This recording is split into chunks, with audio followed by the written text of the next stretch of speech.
Hi hello ನಮಸ್ಕಾರ. Welcome to ದೀನಾ channel.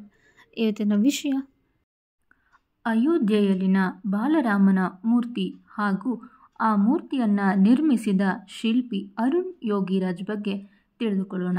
ವಿಡಿಯೋನ ಕಡೆ ತನಕ ಸ್ಕಿಪ್ ಮಾಡದೆ ನೋಡಿ. ಹಾಗೆ ನನ್ನ ಚಾನಲ್ನ ಹೊಸದಾಗಿ ನೋಡ್ತಾ ಇದ್ದರೆ ಸಬ್ಸ್ಕ್ರೈಬ್ ಆಗೋದನ್ನು ಮರೆಯಬೇಡಿ.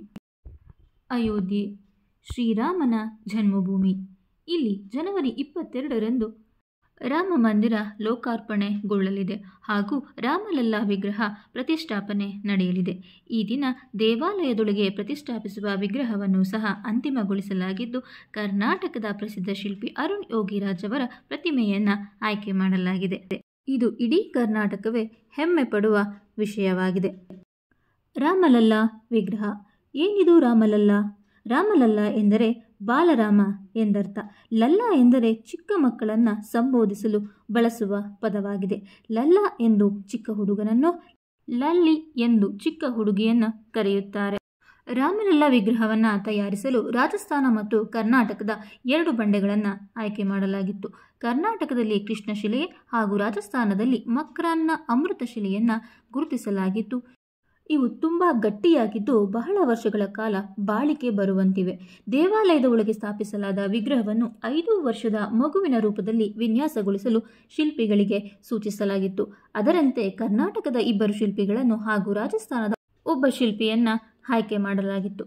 ಅದರಂತೆ ಈ ರಾಮಲಲ್ಲಾ ಮೂರ್ತಿಯನ್ನು 3 ಸಹ ವಿನ್ಯಾಸಿಸಿದ್ದರು. ಇನ್ನು ರಾಮ ಮಂದಿರದೊಳಗೆ ಪ್ರತಿಷ್ಠಾಪಿಸುವ ವಿಗ್ರಹವನ್ನು ಆಯ್ಕೆ ಮಾಡಿದ್ದು ಹೇಗೆ ಎಂದರೆ, ಮೂಲಗಳ ಪ್ರಕಾರ ಅಯೋಧ್ಯೆಯಲ್ಲಿ ಭವ್ಯವಾದ ರಾಮ ಮಂದಿರ ನಿರ್ಮಾಣ ಮತ್ತು ನಿರ್ವಹಣೆಯ ಜವಾಬ್ದಾರಿಯನ್ನು ಹೊಂದಿರುವ ಶ್ರೀರಾಮ ಜನ್ಮಭೂಮಿ ತೀರ್ಥಕ್ಷೇತ್ರದ ಸಭೆಯಲ್ಲಿ ಇದನ್ನು ನಿರ್ಧಾರ ಮಾಡಲಾಗಿದೆ. ಈ ಸಭೆಯಲ್ಲಿ ಶಿಲ್ಪಿಗಳು ತಯಾರಿಸಿದ ಎಲ್ಲ 3 ವಿನ್ಯಾಸಗಳನ್ನು ಮೇಜಿನ ಮೇಲೆ ಇರಿಸಲಾಗಿದ್ದು, 51 ಇಂಚು ಎತ್ತರ ಹಾಗೂ ಬಾಲರಾಮನ ರೂಪವನ್ನು ಹೋಲುವ ಒಂದು ಶಿಲ್ಪವನ್ನು ಮಾತ್ರ ಪ್ರತಿಷ್ಠಾಪನೆಗೆ ಆಯ್ಕೆ ಮಾಡಲಾಯಿತು. ದೇವಾಲಯದಲ್ಲಿ ಪ್ರತಿಷ್ಠಾಪಿಸುವ ಮೂರ್ತಿಯನ್ನು ಐಐಟಿ ತಂತ್ರಜ್ಞಾನರು ಹಾಗೂ ವಿಜ್ಞಾನಿಗಳ ಸಹಾಯದಿಂದ ವಿನ್ಯಾಸಗೊಳಿಸಲಾಯಿತು. ಶಿಲ್ಪಿಗಳಿಗೆ ಈ ವಿಜ್ಞಾನಿಗಳು ಸಲಹೆ ಹಾಗೂ ಮಾರ್ಗದರ್ಶನಗಳನ್ನು ನೀಡ್ತಿದ್ರು. ಹಾಗೆ ರಾಮನವಮಿಯಂದು ಬಾಲರಾಮನ ಹಣೆಯ ಮೇಲೆ ಸೂರ್ಯರಶ್ಮಿ ಬೀಳುವಂತೆ ಈ ವಿಗ್ರಹವನ್ನು ವಿನ್ಯಾಸಿಸಲು ಸೂಚಿಸಲಾಯಿತು. ಅದರಂತೆ ಕರ್ನಾಟಕದ ಅರುಣ್ ಯೋಗಿರಾಜ್, ಇಡಗುಂಜಿಯ ಶಿಲ್ಪಿ GL ಭಟ್ ಹಾಗೂ ರಾಜಸ್ಥಾನದ ಶಿಲ್ಪಿ ಸತ್ಯನಾರಾಯಣ್ ರವರು ಶ್ರಮಿಸಿದರು. ಕಡೆಗೆ ಕರ್ನಾಟಕದ ಶಿಲ್ಪಿ ಅರುಣ್ ಯೋಗಿರಾಜ್ ರವರ ಶಿಲ್ಪ ಆಯ್ಕೆಯಾದದ್ದು ಕನ್ನಡಿಗರಿಗೆ ಹೆಮ್ಮೆ ತರುವ ವಿಷಯವಾಗಿದೆ. ಮೈಸೂರಿನ ಶಿಲೆ ಬಾಲರಾಮನ ಮೂರ್ತಿಗೆ ಬಳಕೆಯಾಗಿದೆ. ಅದು ಹೇಗೆಂದರೆ, ಮೈಸೂರಿನ HD ಕೋಟೆಯ ನಿವಾಸಿ ರಾಮದಾಸ್ ರವರ ಜಮೀನಿನಲ್ಲಿ ಸಿಕ್ಕ ಕೃಷ್ಣಶಿಲೆಯನ್ನು ಈ ಮೂರ್ತಿ ತಯಾರಿಕೆಗೆ ಬಳಸಲಾಗಿದೆ.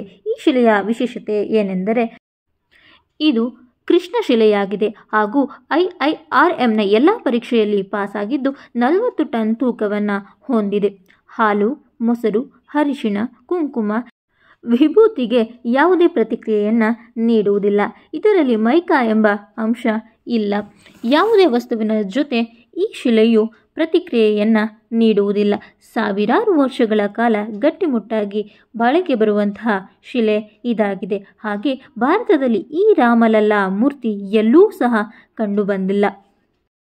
ಮೈಸೂರಿನ ಶಿಲೆಯನ್ನು ಬಳಸಿಕೊಂಡು ಮೈಸೂರಿನವರೇ ಆದಂತಹ ಅರುಣ್ ಯೋಗಿರಾಜ್ ರವರು ಬಾಲರಾಮನ ಮೂರ್ತಿಯನ್ನು ನಿರ್ಮಿಸಿದ್ದಾರೆ. ಇದು ಎರಡೆರಡು ಸಂತಸದ ವಿಷಯವಾಗಿದೆ. ಯಾರಿದು ಅರುಣ್ ಯೋಗಿರಾಜ್? ಇವರ ಬಗ್ಗೆ ತಿಳಿದುಕೊಳ್ಳೋಣ ಬನ್ನಿ. ಪ್ರಸ್ತುತ ದೇಶದ ಬಹುಬೇಡಿಕೆಯ ಶಿಲ್ಪಿ ಅರುಣ್ ಅವರ ಕೈಚಳಕದಿಂದ ದೇಶದ ವಿಭಿನ್ನ ರಾಜ್ಯಗಳು ಅರುಣ್ ಅವರನ್ನು ಹುಡುಕಿಕೊಂಡು ಬರುತ್ತಿವೆ. ದೇಶದ ಗೌರವಾನ್ವಿತ ಪ್ರಧಾನಮಂತ್ರಿ ಶ್ರೀ ನರೇಂದ್ರ ಮೋದಿ ಅವರು ಅರುಣ್ ಅವರ ಪ್ರತಿಭೆಯನ್ನು ಶ್ಲಾಘಿಸಿದ್ದಾರೆ. ಮೈಸೂರಿನ 5 ತಲೆಮಾರುಗಳ ಪ್ರಸಿದ್ಧ ಶಿಲ್ಪಿಗಳ ಕೌಟುಂಬಿಕ ಹಿನ್ನೆಲೆ ಹೊಂದಿರುವ ಅರುಣ್ ರವರು MBA ಪದವೀಧರ. ಅರುಣ್ ತಂದೆ ಯೋಗಿರಾಜ್ ಕೂಡ ನುರಿತ ಶಿಲ್ಪಿ. ಅವರ ಅಜ್ಜ ಬಸವಣ್ಣ ಶಿಲ್ಪಿಗಳು. ಅರುಣ್ ಯೋಗಿರಾಜ್ ಅವರು ಬಾಲ್ಯದಿಂದಲೇ ಕೆತ್ತನೆಯಲ್ಲಿ ತಮ್ಮನ್ನು ತೊಡಗಿಸಿಕೊಂಡಿದ್ದರು. ಸುಮಾರು 11 ವರ್ಷದವರಿಂದ ತೊಡಗಿಸಿಕೊಂಡಿದ್ದರು ಎನ್ನಲಾಗಿದೆ. ನಂತರ ಇವರು ಖಾಸಗಿ ಕಂಪನಿಯಲ್ಲಿ ಕೆಲಕಾಲ ಕೆಲಸ ಮಾಡಿದ್ದು, ಕುಲಕಸುಬಿನ ಸಹಜ ವ್ಯಾಮೋಹದಿಂದಾಗಿ ಆ ಕೆಲಸವನ್ನು ಬಿಟ್ಟು ಶಿಲ್ಪಕಲೆಯನ್ನೇ ತಮ್ಮ ಪೂರ್ಣ ವೃತ್ತಿಯನ್ನಾಗಿಸಿಕೊಂಡರು. ಅರುಣ್ ಯೋಗಿರಾಜ್ರವರು ಈ ಹಿಂದೆ ಕೇದಾರನಾಥದಲ್ಲಿ 12 ಅಡಿ ಎತ್ತರದ ಶಂಕರಾಚಾರ್ಯ ಪ್ರತಿಮೆಯನ್ನು ಕೆತ್ತಿದ್ದರು ಹಾಗೂ ಮೈಸೂರು ಜಿಲ್ಲೆಯ ಚುಂಚನಕಟ್ಟೆಯಲ್ಲಿ 21 ಅಡಿ ಎತ್ತರದ ಹನುಮಾನ್ ಪ್ರತಿಮೆಯನ್ನು ಹಾಗೂ ಸಂವಿಧಾನ ಶಿಲ್ಪಿ ಡಾಕ್ಟರ್ BR ಅಂಬೇಡ್ಕರ್ ಅವರ 15 ಅಡಿ ಎತ್ತರದ ಪ್ರತಿಮೆಯನ್ನು ನಿರ್ಮಾಣ ಮಾಡಿದ್ದಾರೆ.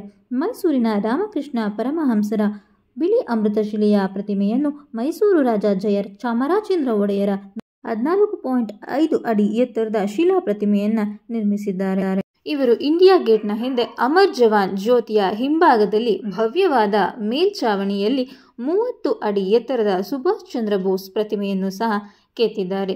ನೇತಾಜಿ ಸುಭಾಷ್ ಚಂದ್ರ ಬೋಸರ 121ನೇ ಜನ್ಮ ಶತಮಾನೋತ್ಸವಕ್ಕೆ ಅವರ ಒಂದು ಪ್ರತಿಮೆಯನ್ನು ನಿರ್ಮಾಣ ಮಾಡಬೇಕೆಂಬುದು ಪ್ರಧಾನಿ ನರೇಂದ್ರ ಮೋದಿಯವರ ಆಶಯವಾಗಿತ್ತು. ಅದಕ್ಕೆ ಯೋಗಿರಾಜ್ರವರು ಕೂಡ ಬೆಂಬಲವನ್ನು ನೀಡಿದರು.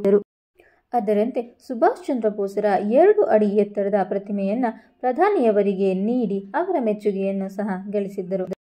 ಈ ಎಲ್ಲ ಸಾಧನೆಯ ಜೊತೆಗೆ ಬಾಲರಾಮನ ಮೂರ್ತಿಯನ್ನು ನಿರ್ಮಿಸಲು ಇವರನ್ನು ಆಯ್ಕೆ ಮಾಡಲಾಗುತ್ತದೆ. ಅದರಂತೆ ಇವರು ಸತತ 6 ತಿಂಗಳ ಪ್ರಯತ್ನದಲ್ಲಿ ಒಂದು ದಿನಕ್ಕೆ 12 ಗಂಟೆಗಳ ಕಾಲ ಕೆಲಸವನ್ನು ಮಾಡಿ ಒಂದು ಸುಂದರ ಬಾಲರಾಮನ ಮೂರ್ತಿಯನ್ನು ನಿರ್ಮಿಸಿಕೊಟ್ಟಿದ್ದಾರೆ.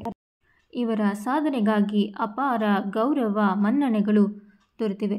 ಅವುಗಳೆಂದರೆ 2020ರಲ್ಲಿ ಮೈಸೂರಿನ ನಾಲ್ವಡಿ ಕೃಷ್ಣರಾಜ ಪ್ರಶಸ್ತಿ, 2014ರಲ್ಲಿ ಭಾರತ ಸರ್ಕಾರದಿಂದ ದಕ್ಷಿಣ ವಲಯ ಯುವ ಪ್ರತಿಭಾವಂತ ಕಲಾವಿದ ಪ್ರಶಸ್ತಿ, ಶಿಲ್ಪಿಗಳ ಸಂಘದಿಂದ ಶಿಲಾ ಕೌಸ್ತುಭ ಪ್ರಶಸ್ತಿ, ಮೈಸೂರು ಜಿಲ್ಲಾ ಪ್ರಾಧಿಕಾರದಿಂದ ರಾಜ್ಯೋತ್ಸವ ಪ್ರಶಸ್ತಿ, ಕರ್ನಾಟಕ ರಾಜ್ಯದ ಗೌರವಾನ್ವಿತ ಮುಖ್ಯಮಂತ್ರಿಗಳಿಂದ ಸನ್ಮಾನ, ಮೈಸೂರು ಕ್ರೀಡಾ ಅಕಾಡೆಮಿಯಿಂದ ಸನ್ಮಾನ, the craft council of Karnataka 2021ರ ಗೌರವ ಸದಸ್ಯತ್ವ ಹಾಗೂ ರಾಜ್ಯ ಮತ್ತು ರಾಷ್ಟ್ರಮಟ್ಟದ ಶಿಲ್ಪಕಲಾ ಶಿಬಿರಗಳಲ್ಲಿ ಭಾಗವಹಿಸಿದ್ದಾರೆ.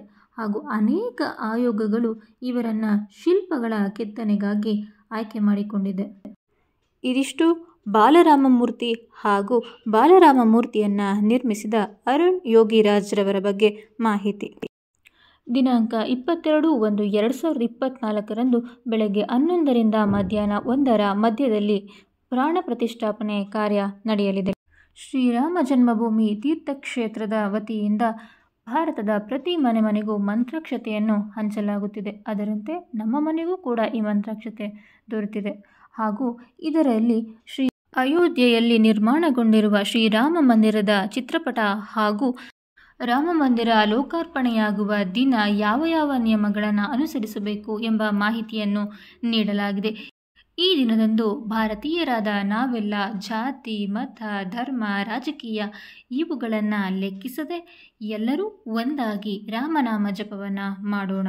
ಹಾಗೆ ರಾಮನ ಆದರ್ಶ ಹಾಗೂ ಸಂದೇಶಗಳನ್ನು ಜಗತ್ತಿಗೆ ಸಾರೋಣ. ಈ ಒಂದು ಕಿರು ಮಾಹಿತಿ ನಿಮಗೆ ಇಷ್ಟವಾದಲ್ಲಿ ಲೈಕ್ ಮಾಡಿ, ಶೇರ್ ಮಾಡಿ. ಹಾಗೆ ಹೊಸ ಮಾಹಿತಿಗಾಗಿ ಬೆಲ್ ಬಟನ್ ಒತ್ತೋದನ್ನು ಮರೆಯಬೇಡಿ. ಧನ್ಯವಾದಗಳು.